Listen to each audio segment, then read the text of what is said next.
Haleluya. Saya percaya hari ini setiap kita terus-menerus menyadari kebaikan Tuhan dalam hidup kita. Amin. Bapak Ibu, ini kali kedua saya menyampaikan firman Tuhan di sini. Ini jujur aja saya sampaikan ada sedikit pergumulan. Tadi saya ngomong juga sama Pastor Yohan. Kadang-kadang ketika kita mau menyampaikan apa yang mau disampaikan, kalau dari pikiran kita, kita bisa saja bingung ya. Ini mau ngomong apa sama jemaat, mau nyampaikan apa. Tapi saya percaya izinkan Tuhan berbicara kepada saya dan juga kepada saudara semuanya. Amin. Mungkin nanti yang disampaikan pun saudara sudah pernah dengar atau sudah pernah tahu. Tapi itu saya anggap sama seperti kalau misalnya setiap kita makan makanan, kita kan kadang hanya makan ikan, ayam. Jarang-jarang kita makan misalnya gurita misalnya, ya kan? Ya mungkin setiap waktu saudara kalau dibilang menunya apa? Ayam. Cuman ayamnya mungkin ada yang dipanggang, ada yang dibakar. Gak mungkin makan mentah kan? Nah kemudian jarang juga kita misalnya menu kita hari ini menunya apa? Ikan arwana gitu misalnya kan. Nah artinya ketika saudara mendengarkan sesuatu itu bukan membuat saudara, aku udah tahu, saya udah pernah dengar kok itu apa yang disampaikan. Nah kalau saudara misalnya seperti itu kan sama seperti kita makan sesuatu untuk tubuh kita. Aku udah pernah makan ayam kok, jadi gak perlu lagi makan ayam. Aku udah pernah makan nasi, gak perlu lagi makan nasi. Nah bukan demikian, amin. Kita hari ini apapun yang kita terima, apapun yang kita dengar, kita tahu Tuhan punya sesuatu yang baru buat kita, yang menguatkan, yang membangkitkan kita, amin. Kalau saudara tidak makan, saudara pasti lemas kan. Hari ini kita mau makan firman dari Dia, amin. Nah saudara, saya ajak dulu kita buka, saya lihat dulu catatan saya ya. Saya butuh catatan ini. Ya, Filipi 1 ayat 29. Filipi 1 ayat 29.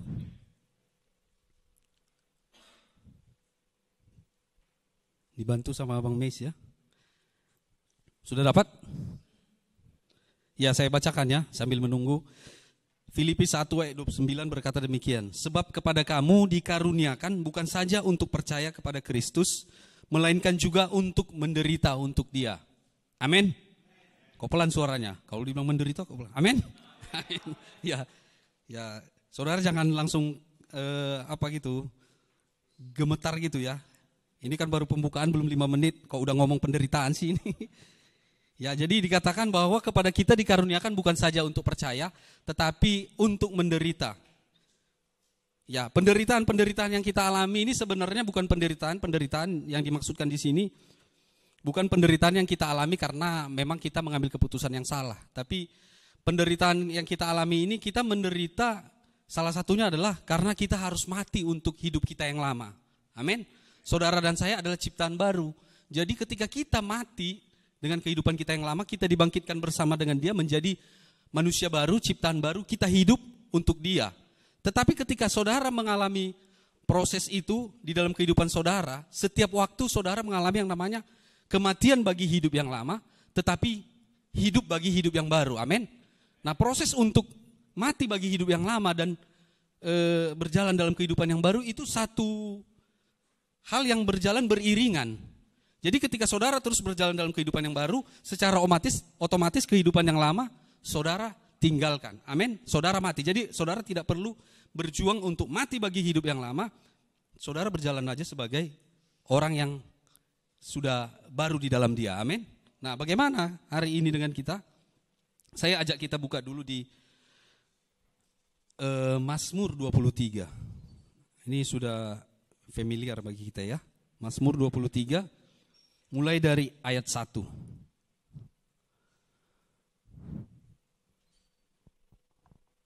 Mazmur 23 ayat 1. Enggak usah dibuka, Bapak Ibu sudah pasti tahu ya. Tuhan adalah gembalaku, takkan kekurangan aku. Ya, ayat 1. Jadi di ayat 1 dikatakan Tuhan adalah gembalaku, takkan kekurangan aku. Tapi kalau versi bahasa Inggrisnya dikatakan, ada bisa buka versi bahasa Inggrisnya. The Lord is my shepherd, I shall not want. Jadi Tuhan adalah gembalaku. Daud menyampaikan bahwa Tuhan adalah gembala bagi dia. Yang kalau baca nanti dari ayat 1 sampai seterusnya, bahwa Tuhan menyediakan makanan untuk dia, membaringkan dia, bahkan ketika dia melalui lembah kekelaman, Tuhan tetap menyertai dia. Amin, tidak pernah meninggalkan dia, membiarkan dia. Tapi di ayat 1 ada dikatakan bahwa aku tidak menginginkan apapun. Tuhan menjadi gembala bagi Daud. Hari ini firman ini berbicara kepada kita bahwa Tuhan menjadi gembala buat saya, buat saudara semuanya. Dia menyediakan segala sesuatu yang kita perlukan. Amin. Tapi ada yang dikatakan bahwa ketika dia menjadi gembala buat kita, kita tidak menginginkan apa-apa lagi. Nggak ada lagi yang kuinginkan. Kenapa? Karena Tuhan sudah menjadi gembala dan itu sudah lebih daripada cukup untukku. Amin. Selanjutnya nanti dijelaskan bahwa dia menyertai. Bahkan di depan musuh kita, dia menyediakan makanan. Dia menghidangkan makanan di depan musuh kita, di depan lawan kita. Artinya apa saudara? Ketika saudara berada di dalam dia, hal-hal yang ada di tengah dunia ini, kegalauan, masalah-masalah dan lain sebagainya, itu tidak membuat kita untuk menjadi orang-orang yang mundur, lemah, atau jatuh terlalu lama. Amin. Karena Tuhan itu semestinya kita sadari bahwa dia adalah gembala buat kita yang tidak pernah meninggalkan kita. Yang selalu melindungi kita, bahkan berelasi dengan saya dan saudara. Dia berelasi dengan kita, dia memberikan makanan buat kita, dia menyediakannya, dia masakin makanan yang kita sukai mungkin. Artinya Tuhan memberikan segala sesuatu yang saudara dan saya butuhkan. Tapi firman Tuhan ini dengan yang tadi yang pertama kita baca menyatakan bahwa kita bukan hanya dikaruniakan untuk percaya, tapi juga untuk menderita. Ketika saudara percaya kepada dia yang adalah Bapa sumber semuanya, ya Tuhan menyediakan semua yang kita perlukan, amin. Tidak kekurangan apapun. Tetapi ketika kita berjalan bisa kita melihat situasi kita sendiri. Katanya enggak kekurangan, tapi kok kekurangan. Saudara melihat kepada apa yang terjadi di sekeliling saudara. Tetapi hari ini kita mau sama-sama melihat kepada dia yang menjadi sumber kita. Sehingga apapun kekurangan, apapun kelemahan, apapun keadaan saudara yang saudara hari ini alami, saudara memandang kepada dia dan saudara tahu, aku enggak kekurangan. Untuk semua keadaan di sekelilingku, aku tahu Bapakku menjadi jawaban bagiku, amin. Nah, saya mau ajak kita untuk buka firman Tuhan di Markus 8 ayat 27 sampai 34.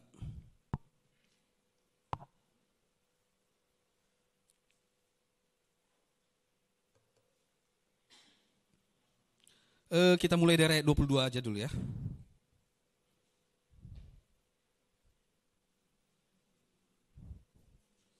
Markus 8 ayat 22.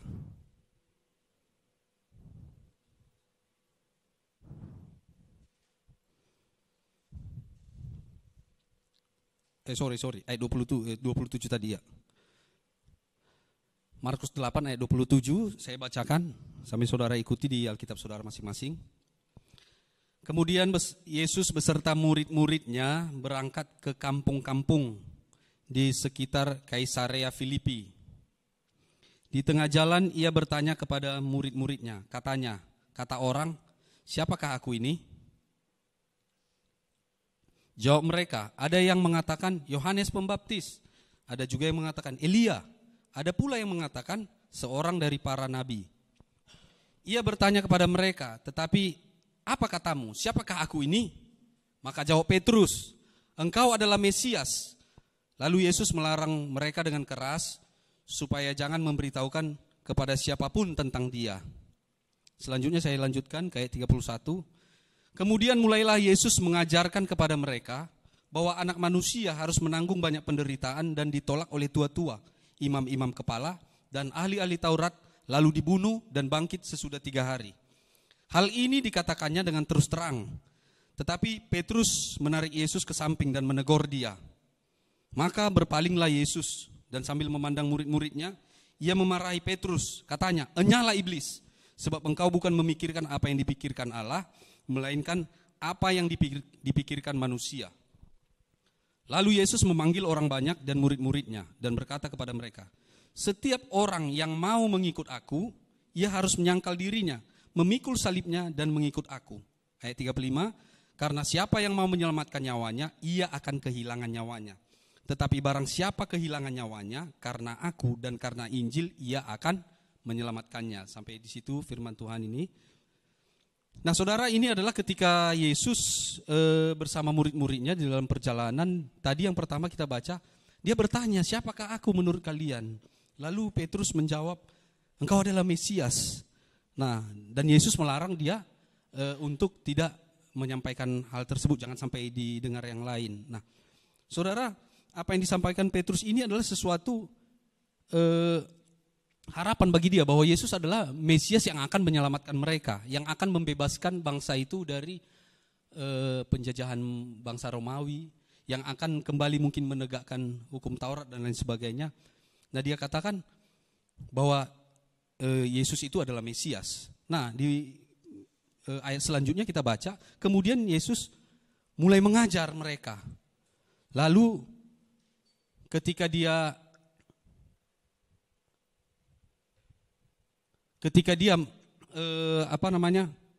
mulai mengajar mereka, dia menyampaikan bahwa dia sendiri akan mengalami penderitaan. Tetapi saat itu si Petrus langsung menegur Yesus, tetapi Yesus berkata, "Nyala engkau iblis." Saudara, dalam pikiran Petrus adalah bahwa Yesus itu akan menyelamatkan mereka, akan menjadi Mesias itu tanpa melalui penderitaan. Artinya segala sesuatu itu seperti yang kita impi-impikan, kita bermimpi sama mungkin seperti si Petrus, kita mengharapkan segala sesuatu, kemuliaan, kebaikan, kasih Tuhan itu tanpa penderitaan. Nah, sementara Yesus berkata, "Nyalah engkau iblis, engkau tidak memikirkan apa yang dipikirkan Allah, melainkan apa yang dipikirkan manusia." Nah, saudara, cara jalannya Tuhan dengan kita itu sangat berbeda. Versi dia atau jalan ceritanya, kalau kita nonton film ya, kan bisa kita baca ceritanya ya. Kita bisa lihat karakter dari wajah pemainnya, oh ini nanti jadi penjahat. Sekalipun film itu belum selesai kita tonton, tapi bisa kita tebak. Oh ini nanti aktornya ini antagonis ini pasti pelakunya ini. Kita udah bisa baca. Tapi kalau di versinya Tuhan, saudara dan saya nggak bisa baca. Pikiran kita dengan pikiran Allah itu jauh berbeda. Sehingga Yesus bilang, engkau memikirkan apa yang dipikirkan manusia, tidak memikirkan apa yang dipikirkan oleh Allah. Amin. Nah, ada satu kisah di sorga. Kisah ini ada satu orang pendeta. Dia sedang menunggu di pintu sorga ini. Saya kalau cerita selalu pintu sorga terus ya. Karena saudara saya kan nanti akan pintu sorga. Jadi di pintu sorga ini ada seorang pendeta. Dia berdiri di antrian mau menuju masuk ke Firdaus lah kalau kita bilang ya. Tapi di depan dia itu berdiri satu orang supir taksi online yang sekarang ini kan lagi-lagi ramai di kehidupan kita kan, apa-apa pesan Grab. Jadi supir taksi ini berdiri di depan dengan bertato, pakai celana jeans, bajunya keluar-keluar, pokoknya nggak rapi lah, bawaannya pasaran gitulah kan. Habis itu Petrus berdiri di depan pintu gerbang sorga. Dia manggil. Yang pertama maju ke depan, kemudian majulah si supir ojol ini kan, dia maju ke depan, si abang Grab ini.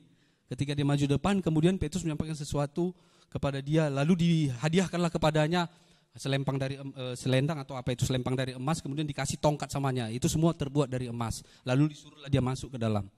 Habis itu dia masuk ke dalam. Lalu si pendeta ini di barisan selanjutnya, dia maju kan, dipanggil kan, maju ke depan. Ketika dia udah disampaikan si Petrus tentang semua kehidupannya, dia masuk ke dalam surga kan. Tapi ketika dia sebelum masuk, dikasih kepada dia itu selendang yang warnanya enggak emas, yang biasa aja gitu kan. Kemudian tongkat pun tongkat kayu dikasihkan. Lalu dia komplain, gimana ini katanya kan. Saya ini bertahun-tahun melayani, sampaikan firman, melayani kesana kesini. Kenapa ini dikasih? Sementara yang itu tadi depan kerjaannya apa sih katanya kan. Dari penampilannya aja enggak mendukung gitu kan. Jadi dia bilang gini, dia itu supir taksi, tapi kami di sini bekerja berdasarkan hasil katanya, kata Petrus. Artinya apa? Dia bilang, supir taksi itu kalau dia bekerja, itu yang lagi naik-naik penumpangnya itu semua berdoa. Karena kencang dia bawa taksinya. Kalau kamu berkhotbah, semua jemaat itu ada yang tertidur, ada yang merasa tersuntik lah kalau bahasa Kota Medan. Ini kena suntik ini, kayaknya ini sama saya ini. Jadi jemaat bukan malah berdoa. Jadi Petrus bilang, kami bekerja berdasarkan hasil. Nah, saudara, apa yang mau saya bilang? Si Pak Pendeta ini berpikir bahwa dia akan mendapatkan seperti yang dipikirkan oleh dirinya. Sementara yang dia terima tidak sesuai. Nah, jadi sama seperti firman ini dikatakan bahwa Petrus tidak memikirkan apa yang dipikirkan oleh Tuhan, tetapi memikirkan apa yang dipikirkan manusia. Sama seperti kita sekarang hari ini. Kita hidup dalam kehidupan kita sehari-hari, kita berjalan dengan semua aktivitas kita. Sering sekali tanpa kita sadari, kita menjalaninya dengan pemikiran-pemikiran kita sendiri. Dengan apa yang kita pandang sesuai dengan impian, rancangan kita, keinginan kita, kerinduan kita terjadi. Nah saudara, hari ini dunia, kalau saudara mungkin pernah bekerja, atau saudara melamar pekerjaan, atau saudara ada satu manajemen perusahaan atau di bisnis, saudara pasti menemukan ada yang disebut dengan setiap orang itu dimotivasi oleh apa yang ada dari dalam dirinya. Kau punya apa sih, potensi apa di dalam dirimu? Jadi dunia hari ini menawarkan ke kita self-esteem, baru self-motivation, segala sesuatu yang berasal dari dalam diri kita untuk kita bisa maju mencapai impian kita. Tapi saudara, apakah saya dan saudara sama dengan dunia? Tentu jawabannya tidak, amin. Karena hari ini saudara dan saya punya gembala. Tetapi saudara dan saya menghadapi yang namanya penderitaan. Ketika saudara berjalan dalam kehidupan saudara, saudara harus mati untuk manusia lama dan hidup untuk kehidupan baru di dalam Kristus Yesus, amin. Dan itu enggak gampang. Untuk mati bagi manusia lama, saudara pasti menderita. Saudara pasti mengalami yang namanya, kalau minggu lalu Pastor Iskandar bilang, pergumulan. Kenapa bergumul? Karena masih suka. Nah hari ini, apa yang menjadi fokus kita adalah bahwa kita semestinya tidak perlu lagi bergumul untuk keluar dari kehidupan kita yang lama. Nah, self-esteem ini berbicara adalah apa yang ada dalam dirimu, harga dirimu atau potensi dirimu yang bisa kau manfaatkan, kau gunakan untuk mencapai impianmu. Ada orang yang berpikir bahwa kalau dibilang rasa harga dirinya rendah, low self-esteem, atau ada juga yang rasa harga dirinya itu atau kepercayaan dirinya sangat tinggi. Jadi dua-dua hal ini adalah membuat kita kembali berfokus kepada diri kita, bukannya kita kembali kepada siapa kita di dalam Kristus. Tetapi justru membuat kita tanpa sadar kita berjalan lagi di dalam kehidupan kita ketika kita sudah sebenarnya di dalam Kristus, tapi kita menjalani semua aktivitas kita, semua waktu-waktu kita, semua kegiatan kita dengan cara masih yang lama. Padahal sebenarnya kita sudah ada di dalam ini, di dalam Dia. Amin. Nah, Yesus berkata kepada orang banyak, barang siapa mau mengikut aku, Yesus berkata begini, lalu Yesus memanggil orang banyak. Jadi ini adalah sebuah undangan, bukan hanya untuk orang percaya sebenarnya. Yesus berkata kepada orang banyak dan kepada murid-muridnya, setiap orang mau mengikut aku, ia harus menyangkal dirinya, memikul salibnya dan mengikut aku. Ini sebenarnya sesuatu yang mustahil buat saya dan saudara. Iya kan? Memikul salib, penderitaan, menanggung semua hukuman. Kemudian kita baru bisa mengikut Yesus. Nah, saudara, dikatakan bahwa hati manusia atau pikiran manusia ini cenderung untuk hidupnya nyaman, cenderung untuk mencari penerimaan. Jadi dengan apa tadi yang ada di dalam kita, kita pengen mencapai sebuah impian, mencapai sebuah target kita dengan potensi kita. Tujuannya untuk apa? Supaya kita mengalami yang namanya kenyamanan, justru menjauhi yang namanya penderitaan. Iya kan? Kita mencari kenyamanan, mencari penerimaan dimanapun kita berada, dalam keadaan apapun, itu yang kita cari. Tanpa kita sadari, memang itu yang kita inginkan. Tapi hari ini, dikatakan bahwa ketika ingin kita mengikut Yesus, kita memikul salib, bahkan kita menderita. Menderita bukan hanya menderita ketika kita dicemooh oleh orang lain, karena kau melayani, sok rohani dan lain sebagainya. Enggak. Tapi ketika saudara dalam sehari-hari, saudara menjalani hidup saudara, saudara harus mati bagi manusia lamamu, engkau menderita. Tapi hari ini puji Tuhan, kabar baiknya, Tuhan sudah menanggung salib itu buat saya dan saudara, amin. Sehingga hari ini saudara dan saya dimampukan. Jadi yang perlu kita kerjakan adalah terus-menerus menyadari, sama seperti orang di dunia, mereka karena bukan berasal daripada Kristus, tidak ada di dalam kebenaran, yang mereka sadari adalah keadaan mereka yang di dunia ini.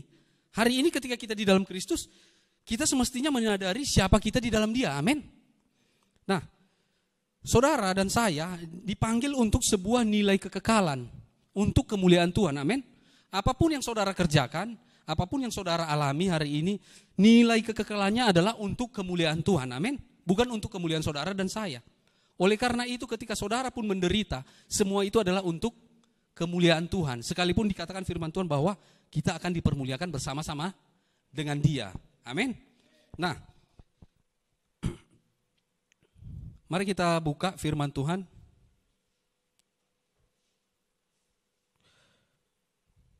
Di Titus 2 ayat 11 sampai 12.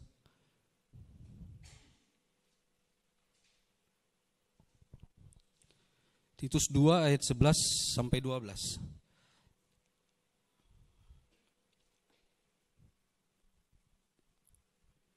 Sudah dapat?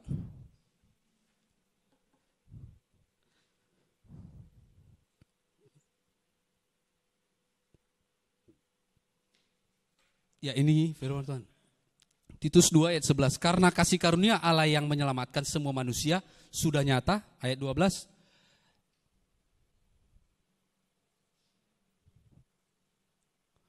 Ia mendidik kita supaya meninggalkan kefasikan dan keinginan-keinginan duniawi, dan supaya kita hidup bijaksana, adil, dan beribadah di dalam dunia sekarang ini. Firman Tuhan ini sudah sering saudara dengarkan, bahwa kasih karunia itu mendidik kita. Mendidik itu artinya membuat kita jauh lebih baik. Ketika saya menyekolahkan anak saya ke satu sekolah, saya berharap ketika dia selesai pendidikannya, dia menjadi orang yang lebih baik, orang yang lebih berguna, orang yang lebih bijaksana. Amin, semua kita pasti demikian, amin. Nah, firman Tuhan ini katakan bahwa kasih karunia mendidik kita untuk meninggalkan semua kefasikan kita. Bahkan dikatakan supaya kita beribadah di dalam dunia sekarang ini. Jadi saudara, ketika saudara dan saya berjalan di dalam dunia ini, ada kasih karunia yang mendidik kita, yang membuat kita itu meninggalkan semua kefasikan kita. Bahkan kita punya kerinduan untuk beribadah. Hari ini saudara dan saya beribadah di tempat ini. Yang annual lah ya, yang selalu kita kerjakan. Tetapi ibadah kita adalah yang setiap waktu ketika kita berada di rumah kita masing-masing, di dalam kehidupan kita sehari-hari, amin. Kita selalu melekat kepada Dia. Dan tadi tujuannya adalah untuk semuanya kemuliaan bagi Dia, bukan bagi kita, amin. Nah, Tuhan sudah menyediakan semua yang kita perlukan. Tuhan sudah menyediakan segala sesuatu yang saudara butuhkan untuk berjalan di dalam dunia ini. Bahkan Dia mendidik kita. Hari ini kenapa kita perlu dididik? Karena kalau kita tidak dididik, kita tidak diajar, dunia yang akan mengajar kita. Masalah kita yang akan mengingatkan kita. Masalah-masalah kita yang akan mendidik kita untuk kita menyelesaikan sendiri masalah-masalah kita dengan cara kita. Tapi hari ini saudara dan saya bersyukur di dalam Dia, kasih karunia itu mendidik kita, amin. Membuat kita menjadi orang-orang yang tidak gampang menyerah, membuat kita orang-orang yang selalu bergantung kepada Tuhan.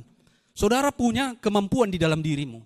Tapi hari ini firman ini berkata bahwa saudara dan saya harus mati untuk kemampuan itu. Menyangkal diri berarti adalah perjuangan mati untuk lepas dari keinginan kita di dunia ini, untuk hal-hal yang ada di dunia ini. Amin. Saudara menginginkan apa hari ini di dunia ini? Mungkin saudara menginginkan dihormati, saudara menginginkan dihargai, saudara menginginkan dipandang, dianggap, penerimaan-penerimaan, atau saudara menginginkan materi yang lebih dari yang saudara miliki hari ini. Tapi dikatakan bahwa Tuhan mendidik kita oleh kasih karunia-Nya, kita meninggalkan semua hal-hal yang sebenarnya itu bukan berasal dari Dia. Hal-hal yang dari dunia ini membuat kita maunya hidup itu enak, maunya hidup itu jauhlah dari penderitaan. Segala sesuatu yang kita minta, yang kita harapkan itu terjadi. Tapi hari ini saudara dan saya ada di dunia yang sudah korup, dunia yang sudah jatuh. Sehingga hari ini kita berjalan di dalamnya, kita hanya bisa dengan bergantung kepada Dia, tidak bergantung kepada diri kita. Kalau saudara hanya bergantung kepada diri Anda sendiri, kalau saya bergantung ke diri saya sendiri, mungkin saya akan mengejar apa yang saya impikan, tetapi saya tidak sadar meninggalkan apa yang semestinya berharga. Contoh gini, kita menghabiskan waktu kita bekerja untuk apa? Kita bisa mendapatkan pendapatan yang jauh lebih baik, supaya apa nanti ke depannya, ya apapun yang kita mau jalan-jalan atau mau melakukan sesuatu, tidak ada kesulitan secara materi. Tetapi tanpa kita sadari, ketika kita bekerja, mengandalkan kemampuan kita, akhirnya kita kelelahan.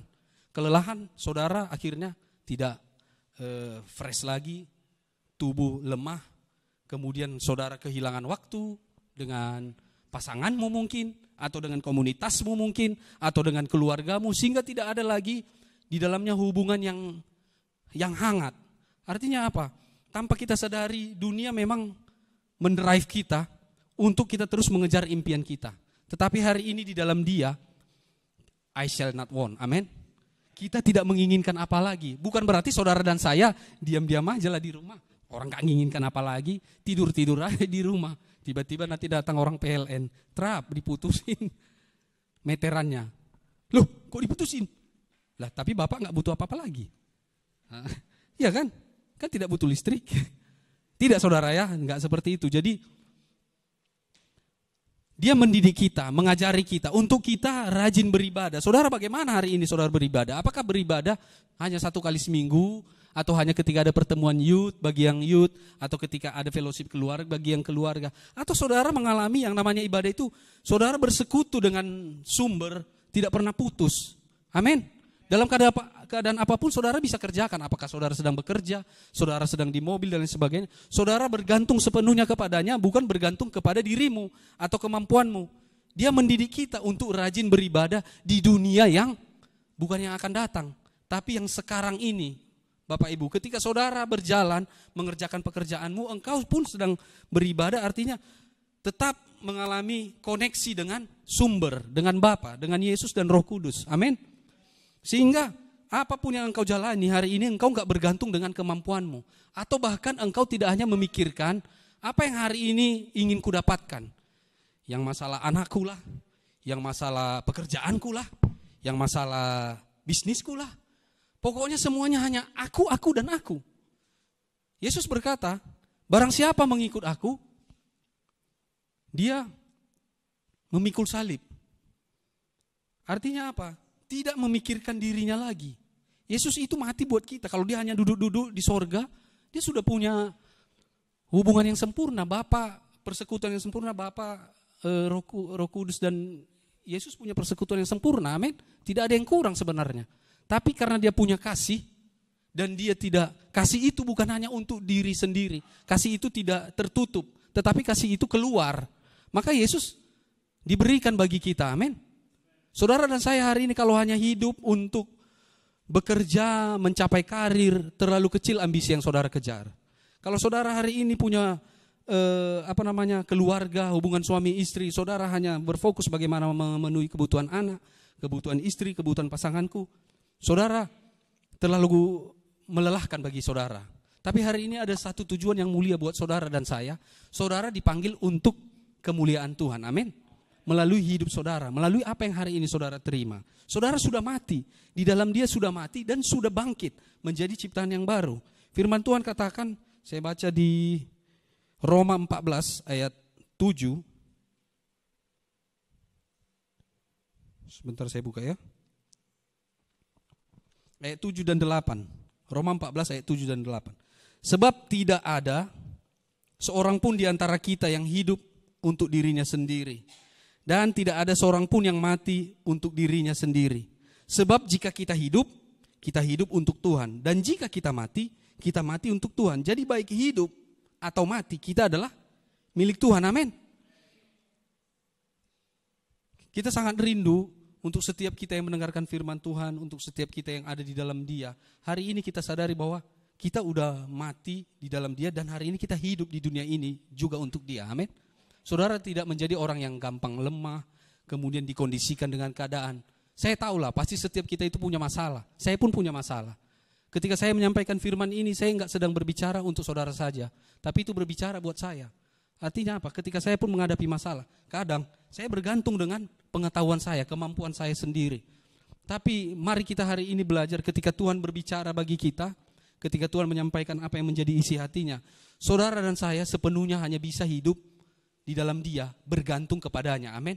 Bergantung kepada sumber. Ketika saudara enggak bergantung, tidak beribadah, tidak bersekutu dengan Dia, saudara mengalami yang namanya tawaran-tawaran dari sekeliling kita, yang itu membawa kita kepada hal-hal yang merusak dan menghancurkan.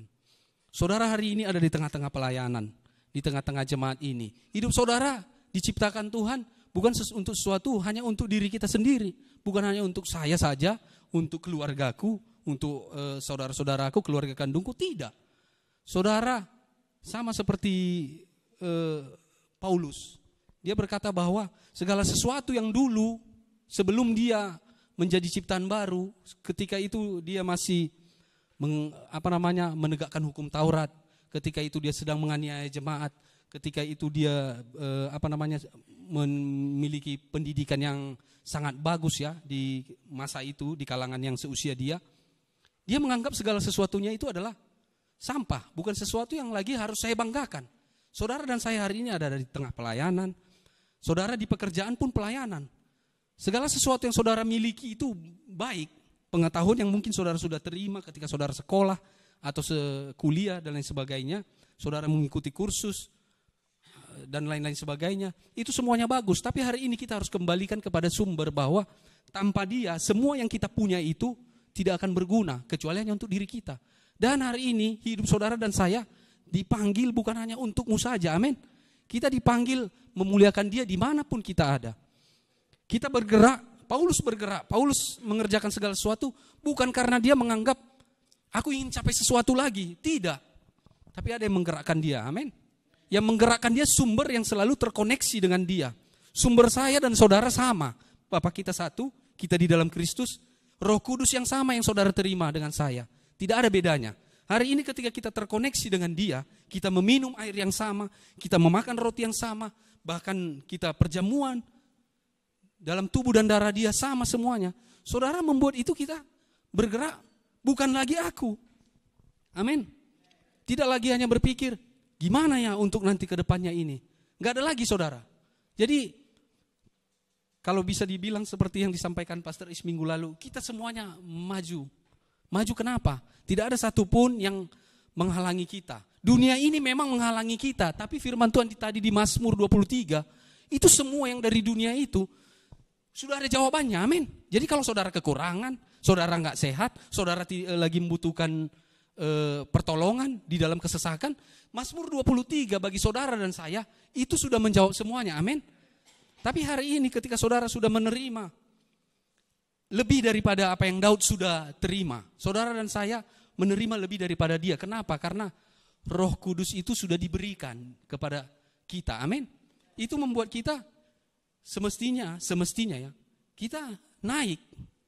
Jadi pergumulan-pergumulan yang hari ini saudara alami, kalau tentang dunia, sudah ada jawabannya.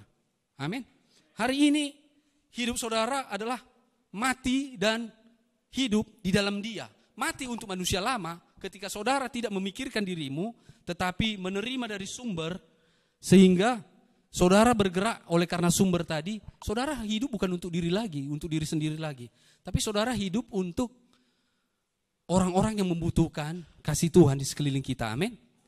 Kita tidak berdiam diri, kita juga tidak lagi berpikir, ya gimana ya supaya pelayananku ini dikenal, supaya dilihat orang yang terbaik, terhebat. Tidak, nggak itu lagi fokusnya. Paulus saya baca, mungkin saudara juga udah baca lah ya. Dia nggak fokus lagi ke dirinya, ke apa yang dia punya, atau ke apa yang dia capai. Dan dia menjalani, dia juga tukang tenda, dia bekerja juga kok. Tetapi ketika dia mengerjakan, dia selalu terkoneksi dan memberitakan kabar baik, amin. Saudara dimanapun saudara berada, saudara ini menjadi teladan bagi kita bahwa Paulus mengerjakannya bukan dari dia. Dia bekerja lebih keras, dia menyampaikan kabar baik kepada orang-orang butuhkan, bahkan kepada bangsa-bangsa yang belum mengenal Injil. Dia digerakkan oleh karena apa yang dia terima langsung dari sumber, amin. Saudara dan saya menerima langsung, saudara dan saya di dalam Kristus hari ini kan. Amin. Tadi Bang Aprisman bilang kita udah di dalam hadirat Tuhan. Iya kan? Kita gak di luar lagi, kita sudah di dalam. Dan hadirat Tuhan itu dimanapun kita berada, selalu ada. Jadi kita berjalan, kita bekerja, kita menjalani semua aktivitas kita bahkan di pelayanan. Kita tahu, enggak kita tengok lagi ini untukku, supaya aku dikenal, supaya aku dianggap. Atau mau ngejar supaya jadi pastor, jadi diaken, jadi apa. Enggak itu lagi Bapak Ibu, amin.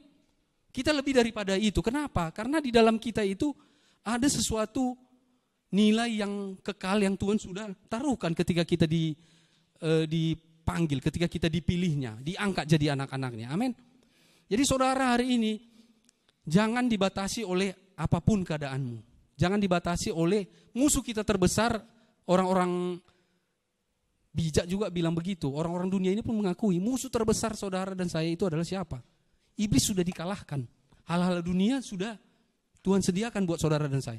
Musuh terbesar di dalam diri kita siapa? Iya kan? Bukan yang di luar kita justru, yang di dalam kita. Maka dikatakan kita mati untuk dia. Kita pun hidup untuk dia. Saudara sudah mati, amin. Tapi saudara bangkit kan? Jangan mati aja. Saudara sudah bangkit, amin.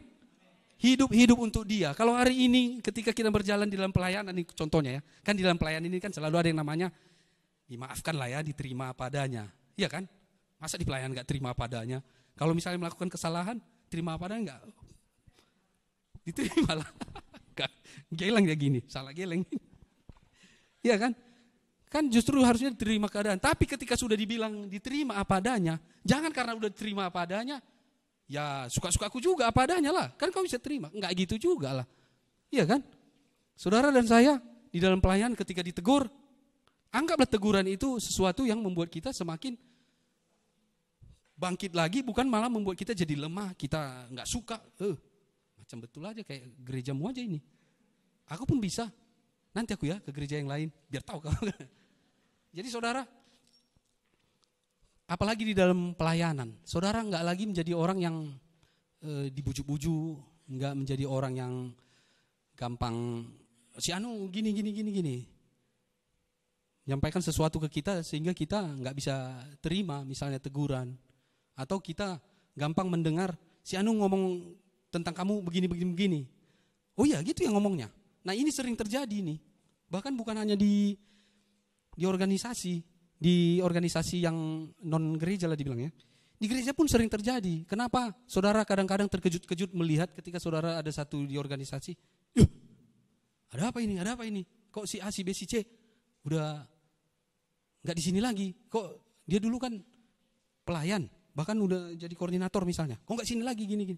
Itu sering terjadi. Itu bukan sesuatu yang udah lumrah kita melihatnya. Kenapa? Karena ada itu tadi, hidup untuk diri sendiri.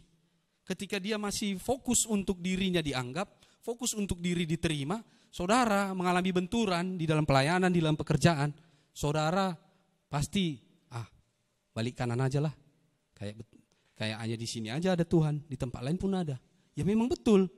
Tapi saudara itu gak akan membuat kita untuk lebih memahami bahwa Tuhan memanggil kita untuk sesuatu nilai yang lebih mulia daripada itu. Amin.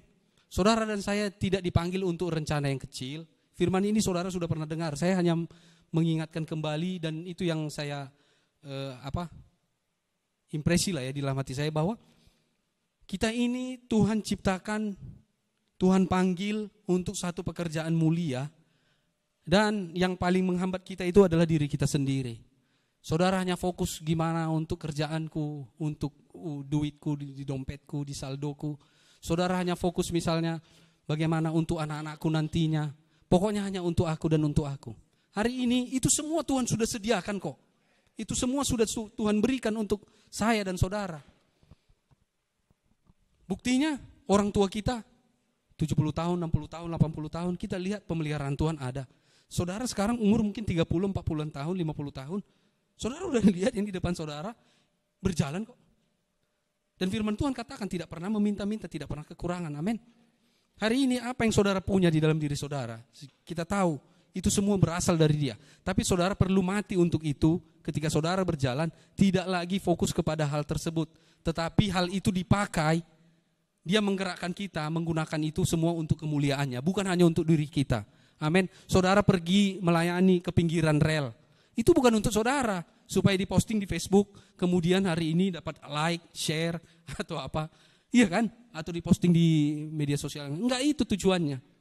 Saudara memberkati orang, karena saudara tahu, saudara adalah seorang penerima. Mazmur 23, itu semua posisinya, saudara adalah penerima. Dalam hubungan kita dengan Tuhan, kita ini menerima dari Dia, amin. Tapi ketika kita berjalan dalam hidup kita dengan sesama, kita ini adalah yang memberikan. Kamu adalah garam dan terang dunia. Kamu diutus ke sana untuk membuat dunia ini merasakan garam itu, untuk membawa terang kepada kegelapan. Berarti kita posisinya ketika kita ada di dunia ini, kita sudah menerima, kita adalah sebagai yang memberi. Amin. Jadi saudara tidak hanya, aku sudah terima kok, sudah terima pengampunan, sudah terima penebusan Yesus, sudah terus. Kalau sudah terima, ya kan kayak gitu kan, kalau sudah makan siang, sudah, ya kan, belum kan? Pikir tadi udah, hampir kejebak ya. Jadi saudara sudah menerimanya. Hari ini ketika kita sudah menerima, semestinya kita menjadi orang-orang yang memberikan. Kenapa saudara bisa memberikan? Karena saudara gak melihat lagi, aku kurang ini, ngapain ku berikan? Aku aja masih butuh kok. Pernah gak berpikiran demikian? Ngapain dikasih itu mah? Gak usah lah, kita aja pun butuh. Sementara ada orang di luar sana membutuhkan, dan apa yang mau diberikan ini pun gak kita pakainya sebenarnya. Udahlah kasih aja. Tapi kan kadang-kadang muncul kan, masih bisa lo aku pakai ini, masih begini. Semua yang saudara berikan, saudara gak akan kehabisan kok. Saudara akan digantikan, bahkan digantikan lebih banyak lagi. Amin. Jadi gak perlu ada ketakutan, gak perlu ada kekhawatiran ketika saudara memberi. Tapi bukan pula saya bilang, saudara habiskanlah semua yang di dalam rekeningmu, berikanlah nanti. Bukan. Dan bukan juga berarti, karena memberi, nanti saudaraku ada berapa di sini, 50 orang. Ini akan memberi, aku penerima aja lah aku. 50 yang memberi lumayan juga. Kan gak demikian kan? Amin. Jadi Bapak Ibu, saya dan saudara dipanggil untuk kemuliaan bagi Dia. Hari ini dunia menawarkan bagaimana kita mengaktualisasi diri kita.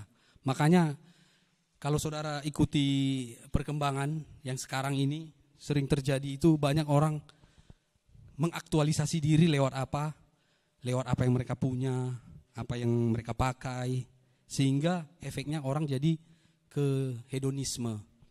Dia terlalu memuliakan material-material untuk menaikkan taraf hidupnya. Saudara kan sering lihat itu kan, banyak tiba-tiba si A, si B, si C muncul ini bersamaan waktunya, kayak udah janjian mereka.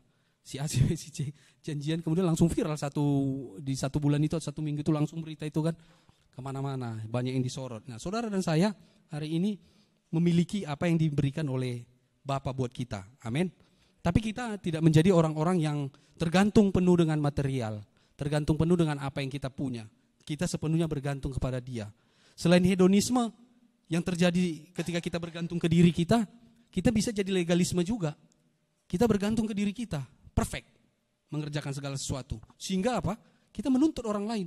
Bahkan ketika kita mengerjakan sesuatu, kita punya motif-motif yang kita nggak sadar, itu untuk kita, untuk kepopuleran kita, untuk kita dipuji dan sebagainya. Kita melakukan sesuatu tanpa kita sadari supaya Tuhan memberkati kita.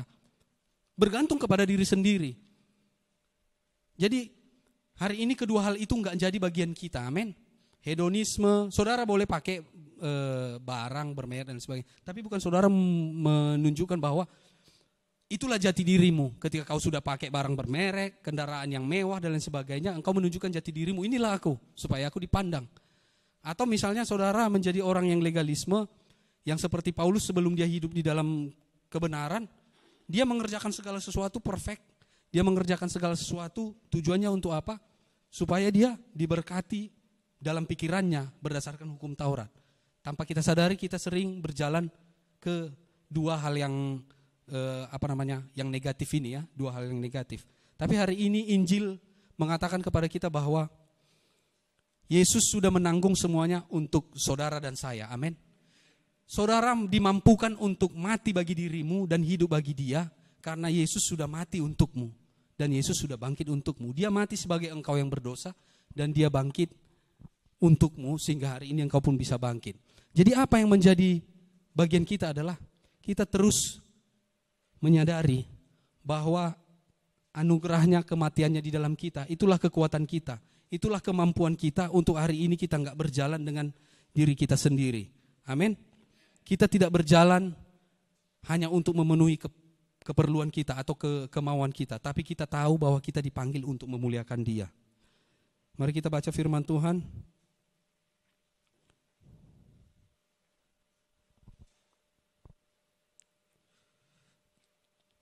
Yang tadi ya, ini Filipi 3 ayat 8.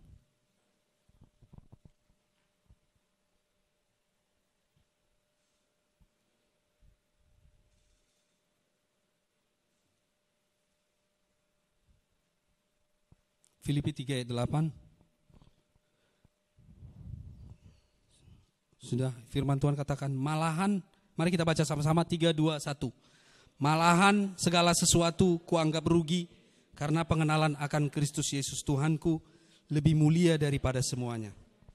Oleh karena Dialah aku telah melepaskan semuanya itu dan menganggapnya sampah, supaya aku memperoleh Kristus. Amin.